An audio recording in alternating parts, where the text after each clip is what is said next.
Hey, what's up? What's going on, guys? Joe here, 690ADV, 690ADV.com. Here's a tip in 2 minutes or less for you that's kind of handy, and it may come in useful for you somewhere down the road. It's not used a lot, but it is used. It's something to think about.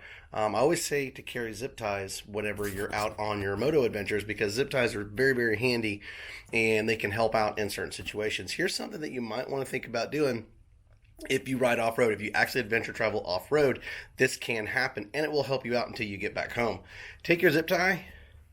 If you have a busted spoke, if you can see this zip tie right here, tied in between where they intersect right here, and it will keep these two spokes from doing more damage to the other spokes.